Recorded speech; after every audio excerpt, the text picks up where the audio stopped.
So yun guys, welcome back again to my channel. At bago ko simulan to, please like and subscribe. Click na rin yung bell para palagi kang updated sa mga video na i-upload ko dito sa channel ko. So ayun, simulan natin. Ang video na to pala ay papakita ko sa inyo kung ano yung ginagamit kong helmet at kung ano yung ginagamit kong camera para sa aking motovlogging setup. Nakabili ako ng Ryzen. Kakabili ko lang nito sa murang halaga lang naman. Hindi naman tayo gagastos ng sobrang taas na presyo ng helmet. Kahit naman medyo hindi kamahalan, matibay rin naman. Itong Ryzen, ayan o. Ryzen ZX 900. Nabili ko siya sa Shopee. At kung saan ko siya nabili, sa Team Graffiti. Doon ko siya nabili guys. Naka-sale siya, naging 2,100 plus siya. Dati siyang 2,700. Yung ginagamit kong nakaraan na helmet na Evo, nasira na yung sa visor niya dito.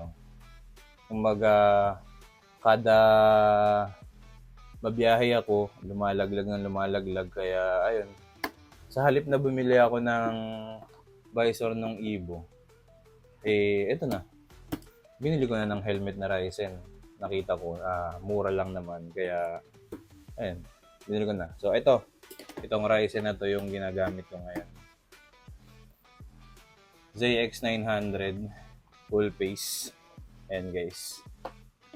Ayan, yun siya.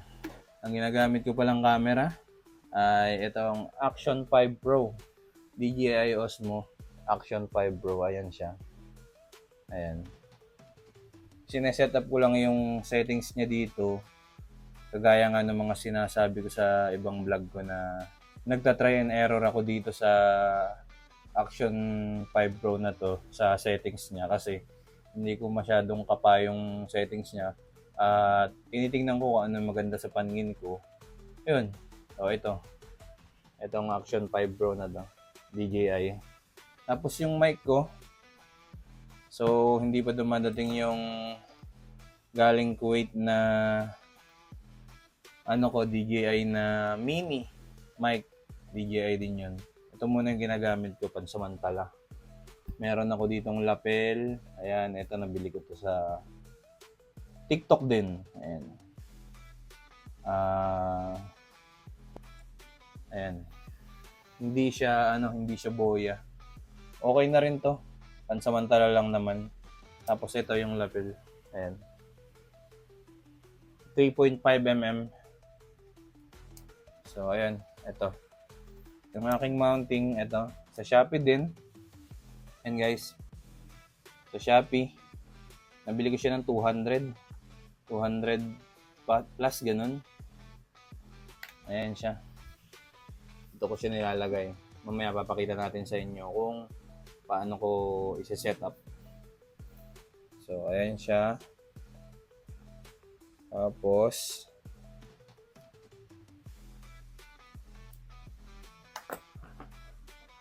ito, ayan. Yung mga tornilyo na yan. Ito mga tornilyo na to, na dito to. Tinanggal ko na kasi. Ito sila. Dito ko siya kinakabit. Sa loob nito, pinapasok ko siya sa loob niyan. Tapos, ito, nandito yung mic sa side dito. Dito ko nilalagay kasi masyadong mahaba to. Ayan. Pinapasok ko siya sa loob. Sa paglalagay naman tayo ng camera sa helmet tsaka ng mic. Madali lang naman to. Isisiksik mo lang yung mga wire niya para hindi nakakasagabal. So ayan. Kapit na natin. Itong mount ng helmet, inipit ko lang siya dito. Tapos makikita nyo dito yung strap. Ayan. Para magtagpo sila nitong lock. Nilagyan ko siya ng space dito para masasaraduhan pa natin. Ayan. Para kahit umuulan, hindi tayo nababasa. Sentro-sentro mo lang ng konti. Kasi baka mamaya nakaside yung mount ng camera mo, tagilid yung yung pagkuha ng view mo sa camera. Huwag nyo na munang gaanong higpitan kasi mag-a-adjust pa kayo dyan eh.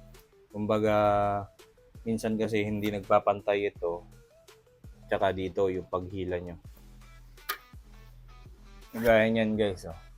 Hindi siya pantay. Kailangan ko pa siyang i-adjust ulit. Pa-side na ganun. Ayan, oh. Hindi siya pantay. Kailangan nating i-adjust papunta doon.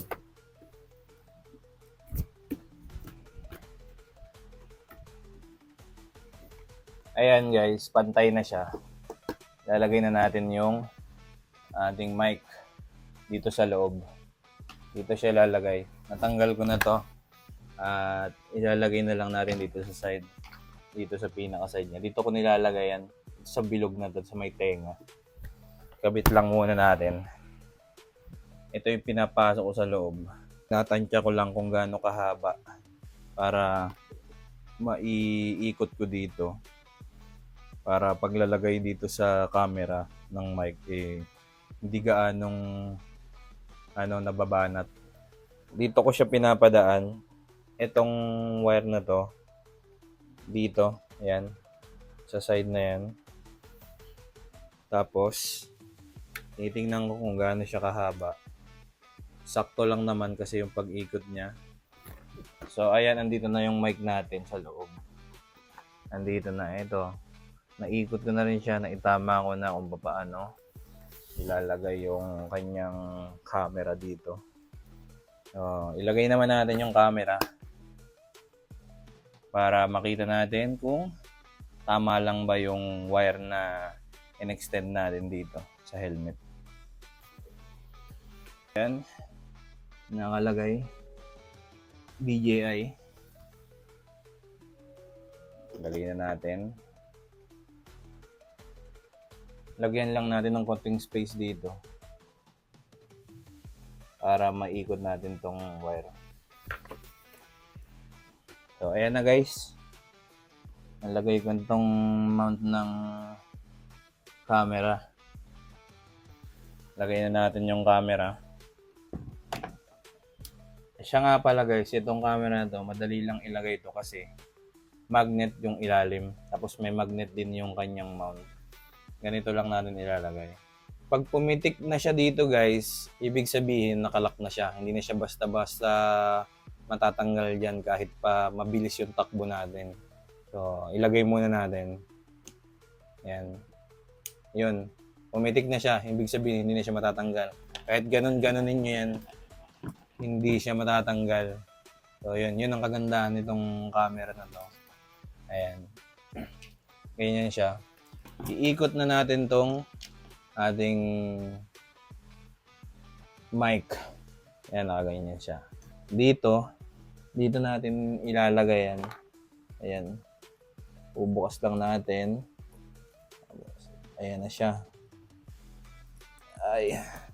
Ayan na. Okay na yung motovlogging helmet camera natin. Ayan. Tingnan nyo guys. Napakaganda ng itsura nyo. Ayan o. Try nating isuot para makita natin yung angulo. Kasi gusto ko talaga nakikita yung screen ng camera para nakikita ko yung angulo ng kinukuhanan ko. So, i-try natin. So, ayan. Kita ko naman siya. At tingnan nating buksan. Ayan. Kitang-kita naman siya. Medyo naka-side lang siya ng konti. Madali na lang i-adjust yan pag nakikita nyo na yung view ng camera nyo. Iisod-isod nyo lang ng konting ganyan. Ayan. Tapos hilahin nyo lang dito. So, ayan. Naitama ko na kagad. Ganun lang kasimple. Ayan guys. Tapos, nasasaraduhan din tong visor natin. Kasi, itinama natin dito. Pag umuulan, masasaraduhan natin siya. Ayan. Gagano natin. Ayan na. Diba guys? Napakadali. Napakadali ng pag-mount ng camera dito sa helmet. So, ayan. ZX900 na helmet. DJI Osmo Action 5 Pro. Tapos, lapel. Tapos, ayan. Meron tayong connector ng lapel natin dito. So, ayan. Ito na yung ating motovlogging camera at motovlogging helmet. Kulang na lang motor para makapag-drive tayo. Meng. So yun, please like and subscribe. Click na rin yung bell para palagi kang updated sa mga video ko. Maraming salamat sa inyong lahat. Sa mga nagsusubscribe at magsusubscribe pa lang. Thank you pa rin. So yun, peace guys.